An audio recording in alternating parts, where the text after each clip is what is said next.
Hello students, hope all you well. तो जो आज के क्वेश्चंस हैं आपके, वो भी नेट एग्ज़ाम के पॉइंट ऑफ व्यू से इम्पॉर्टेंट हैं। तो इसमें जो आपके लॉज हैं, लर्निंग के लॉज हैं, उसके बारे में आपको पता होना चाहिए। ये क्वेश्चंस भी आते हैं नेट में। तो जैसे फर्स्ट है द लॉ ऑफ इफ़ेक्ट। तो लॉ ऑफ इफ़ेक्ट में क्या है? The law of effect maintains that when modifiable connection between SR stimulus response has been made। तो जो SR है वो स्टिमुलस है और R जो है वो आपका रिस्पॉन्स है। तो आपका जो लॉ है क्लासिकल कंडीशनिंग का है, वो कब इफ़ेक्टफुल होगा? तो उनमें एक अच्छा इफ़ेक्ट कनेक्शन बनेगा जब हम किसी चीज़ जैसे डॉग है, उसके लिए स्टिमुलस क्या था? फूड था। और रिस्पॉन्स क्या देता है? वो स्लाइवा। और बेल भी उसके लिए स्टिमुलस थी।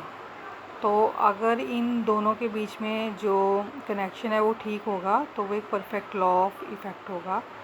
देन आपका सेकंड है, मोस्ट इम्पॉर्टेंट क्वेश्चन है लॉ ऑफ एक्सरसाइज। इसको 2 पार्ट्स में डिवाइड किया जाता है, law of use and law of disuse. Law of use क्या है? The law of use states that other things equal the more frequently a modifiable connection between S R is made the stronger that connection. Means कि जो हमारा S और stimulus और response है, वो जो है उनका कनेक्शन जो है वो अगर स्ट्रॉन्ग रहता है तो उसको क्या है, नेचुरली वो अच्छे ढंग से यूज़ हो रहा है। और उसके बाद ये है लॉ ऑफ डिसयूज़। डिसयूज़ में क्या है कि अगर एस और आर स्टिमुलस और रिस्पॉन्स में गुड कनेक्शन नहीं है, मीन्स कि आप स्टिमुलस दे रहे हो, स्टिमुलस में फूड दिया आपने और फिर आपने फूड एक दिन उसको टाइम पे दे दिया, दूसरे दिन उसको टाइम पे नहीं दिया, या फिर आपने क्या किया कि बेल बजाई है और बेल बजाते ही जो फूड है उसको नहीं दिया है, तो जो स्लाइवा है वो उसके सीक्रेट नहीं होगा, तो जो कनेक्शन है वो स्ट्रॉन्गर नहीं रहेगा, तो वो क्या हो जाएगा? Law of disuse. देन आपका थर्ड है law of readiness. Law of readiness में क्या है? when a modifiable connection is ready to act to do so is satisfying, when it is not ready to do is unsatisfying. Readiness is dependent upon both maturation and experience of the learner।